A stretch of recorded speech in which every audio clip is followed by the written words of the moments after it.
ನಮಸ್ಕಾರ ಸ್ನೇಹಿತರೆ, welcome back to my YouTube channel. ಬನ್ನಿ ಇವತ್ತಿನ ಗೌರಿ ಕಲ್ಯಾಣ ಸಂಚಿಕೆಯಲ್ಲಿ ಏನೇನಾಗುತ್ತೆ ಅಂತ ನೋಡ್ಕೊಂಬರೋಣ.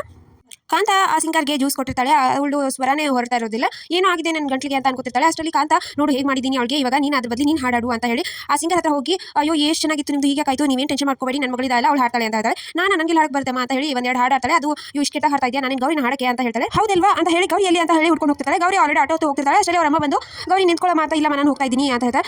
ಗೌರಿ ನೀನು ನಿಂತ್ಕೊಳ್ಳಿಲ್ಲ ಅಂದರೆ ನಾನು ವಾಪಸ್ ಮನೆಗೆ ಬರೋದಿಲ್ಲ ಅಂತ ಹೇಳ್ತಾರೆ. ಸರಿ ಆಯಿತು ಅಂತ ಹೇಳಿ ಬರ್ತಾಳೆ ಗೌರಿ. ನಾನು ಹೇಳ್ದಾಗೆ ಮಾಡಬೇಕು ನೀನು ಅಂತ ಆನೆ ಪ್ರಾಮಿಸ್ ಹಾಕುತ್ತಾಳೆ. ಆಮೇಲೆ ತಾತ ವಿವೇಕ್ನ ಕೇಳ್ತಿರ್ತಾನೆ, ನಿನಗೆ ಯಾರಾದರೂ ಹುಡುಗಿ ಇಷ್ಟ ಆದರೂ ಹೇಳಪ್ಪ, ನಮ್ಮಂತ ಸಿಕ್ತಕ್ಕಾಗೆ ಇದಕ್ಕೆ ನಿನಗೆ ಇಷ್ಟ ಆಗೋ ಹುಡುಗಿ ಸಿಕ್ಕರೆ ಹೇಳು, ನಿನಗೋಸ್ಕರ ಅರೇಂಜ್ ಮಾಡಿರೋ ಇದು ಅಂತ ಹೇಳ್ತಿರ್ತಾಳೆ.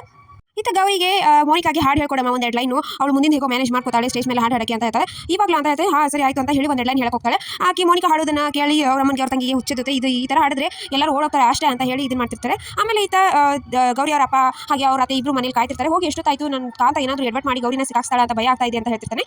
ಆಮೇಲೆ ಈತ ವಿವೇಕ್ ಹಾಗೆ ಅವ್ರ ಪಿ ಎ ಇಬ್ಬರು ಬರ್ತಿರ್ತಾರೆ. ಒಂದು ಹುಡುಗಿ ಆಗ್ತಿರ್ತಾಳೆ. ಆದ ತಕ್ಷಣ ಫೋನ್ ಕೊಟ್ಟರೆ ಸುಮ್ಮನಾಗುತ್ತೆ ಸರ್ ಅಂತ ಹೇಳಿ ಫೋನ್ ಕೊಡ್ತಾರೆ. ಆದರೂ ಸುಮ್ಮನಾಗೋದಿಲ್ಲ. ಈತ ಗೌರಿ ಮೋನಿಕಾಗೆ ಹಾಡು ಹೇಳೋದನ್ನ ಪ್ರಾಕ್ಟೀಸ್ ಮಾಡ್ತಿರ್ತಾಳೆ ಲಿಪ್ಸಿಂಗ್ ಮಾಡೋಕ್ಕೆ. ಅವಾಗ ಹಾಡು ಕೇಳಿ ಆ ಮಗು ಅಳೋದನ್ನ ನಿಲ್ಲಿಸುತ್ತೆ. ವಿವೇಕ್ ತುಂಬ ಖುಷಿ ಆಗುತ್ತೆ, ಯಾರು ಹಾಡು ಹಾಡ್ತಿರ್ಬೋದು ಇಷ್ಟೊಂದು ಚೆನ್ನಾಗಿ ಅಂತ ಹೇಳಿ ಹುಡ್ಕೊಂಡು ಹೋಗ್ತಿರ್ತಾನೆ. ಅಲ್ಲಿ ಕಾಂತ ಮೋನಿಕಾ ಸ್ಟೇಜ್ ಮೇಲೆ ಹಾಡ್ತಾಳೆ, ನೀನು ಹಿಂದ್ಗಡೆಯಿಂದ ಅವಳಿಗೆ ಹಾಡು ಲಿಪ್ಸಿಂಗ್ ಮಾಡ್ತಾಳೆ ಅಂತ ಹೇಳ್ಕೊಡ್ತಾಳೆ. ಅದೇ ಪ್ರಕಾರ ಅವ್ರು ಹೇಳ್ತಿರ್ತಾಳೆ. ಅದನ್ನ ವಿವೇಕ್ ಹುಡ್ಕೊಂಡು ಬರ್ತಿರ್ತಾನೆ, ಹಿಂದ್ಗಡೆಯಿಂದ ನೋಡ್ತಿರ್ತಾನೆ. ಇನ್ನೇನು ಅವ್ರ ಹತ್ರ ಹೋಗಬೇಕು ಅನ್ನೋಷ್ಟರಲ್ಲಿ ಅವ್ರ ತಮ್ಮ ಬರ್ತಾನೆ. ಏನನ್ನ ಹಾಡು ಯಾರು ಹಾಡ್ತಾ ಇದ್ದಾರೆ ಅಂತ ನೋಡಬೇಕು ಅವ್ರ ಮುಖ ಅಂತ ಅನಿಸ್ತಾ ಇದೆಯಾ, ಹಾಗೆ ನಿಲ್ಲ ಕನೋ ಅದೇನು ಇಲ್ಲ ಅಂತ ಅಲ್ಲಿಂದ ಹೊಡ್ತಾನೆ. ಆಮೇಲೆ ಮತ್ತೆ ಹಾಡಿಂದ ಕೇಳ್ಕೊಂಡು ಸುಮ್ಮನೆ ನಿಂತಿರ್ತಾನೆ. ಅಷ್ಟರಲ್ಲಿ ಅವ್ರ ತಂಗಿ ಅವ್ರ ಚಿಕ್ಕಪ್ಪ ಎಲ್ಲ ಚಿಕ್ಕಮ್ಮ ಬಂದು, ಏನಪ್ಪ ನಿನ್ಗೆ ಯಾವ ಹುಡುಗಿ ಇಷ್ಟ ಆದ್ಲು, ಹಾಡ್ತಿರೋ ಹುಡುಗಿನ ಏನು ಅಂತ ಎಲ್ಲ ಕಿಂಡಲ್ ಮಾಡ್ತಿರ್ತಾನೆ.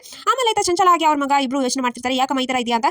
ಏನು ಮತ್ತೆ ಮುಂಚೆಯಿಂದನೂ ಅದೇ ಥರ ಆ ವಿವೇಕ್ ಬೇಡ ಅನ್ನೋ ಬಟ್ಟೆನೆಲ್ಲ ನೀನು ಕೊಡ್ತಾ ಇದ್ರು, ಅವ್ನು ಯೂಸ್ ಮಾಡಿರೋದೆಲ್ಲ ಆಮೇಲೆ ನಿನ್ ಸುತ್ತಾಗಿದೆ, ಇವತ್ತು ಎಷ್ಟು ಚೆನ್ನಾಗಿ ಫಂಕ್ಷನ್ ನಡೀತಾ ಇದೆ ಅಂತ ಹೇಳ್ತಿರ್ತಾರೆ. ನೋಡಮ್ಮ ನೀನು ಈ ಫಂಕ್ಷನ್ ಚೆನ್ನಾಗಾದ್ರೆ ತಾನೇ ಅವ್ರು ಖುಷಿಯಾಗಿರೋದಕ್ಕೆ, ಈ ಫಂಕ್ಷನ್ ನಾನು ಚೆನ್ನಾಗಿ ಆಗಕ್ಕೆ ಬಿಡೋದಿಲ್ಲ ಅಂತ ಅವ್ರ ಮಗ ಹೇಳ್ತಾನೆ. ಅವಾಗ ಚಂಚಲ ಖುಷಿ ಆಗ್ತಾಳೆ. ಆಮೇಲೆ ಮೋನಿಕಾ ಈ ಥರ ಲಿಪ್ಸಿಂಗ್ ಮಾಡಿದ್ರೆ ಅವ್ರ ಅಮ್ಮ ಖುಷಿ ಪಡ್ತಾಳೆ. ಎಷ್ಟು ಚೆನ್ನಾಗಿ ಹಾಡಿದೆ, ನೀನು ಹಾಡಿದ ಥರ ಆಗಿದೆ ನೋಡು ಅಂತ ಎಲ್ಲ ಹೇಳ್ತಿರ್ತಾರೆ. ಅಮ್ಮ ಇದೆಲ್ಲ ಯಾಕೋ ಸರಿ ಅನಿಸ್ತಾ ಇಲ್ಲ ನನಗೆ, ನಿಮ್ಮ ಸುಳ್ಳಿನ ಇದನ್ನು ಕಟ್ತಾ ಇದೆಯಾ ಅವಳಿಗೆ ಅಂತ ಗೌರಿ ಹೇಳ್ತಾಳೆ. ನಾನು ಸ್ಟೇಜ್ ಮೇಲೆ ನನಗೆ ಹಾಡಕ್ಕೆ ಧೈರ್ಯ ಇದೆ, ನಿನಗೆ ಯಾಕೆ ಭಯ, ಹಿಂಗಡೆಯಿಂದ ಹಾಡು ಅಂತ ಮೋನಿಕಾ ಹೇಳ್ತಾಳೆ. ಪ್ಲೀಸ್ ಹಾಡು ಅಂತ ಹೇಳಿ ಕಾಂತ ಅವಳನ್ನ ಒಪ್ಪಿಸ್ತಾಳೆ. ಗೌರಿ ಒಲ್ಲದ ಮನಸ್ಸಿನಿಂದ ಒಪ್ಕೊಳ್ತಾಳೆ. ಸೊ ಇಷ್ಟಿತ್ತು ಇವತ್ತಿನ ಸಂಚಿಕೆ. ವಿಡಿಯೋ ಇಷ್ಟ ಆಯ್ತು ಲೈಕ್ ಮಾಡಿದ್ರೆ ಮರಿಬೇಡಿ. ನೆಕ್ಸ್ಟ್ ವ್ಲಾಗ್, ಬಾಯ್.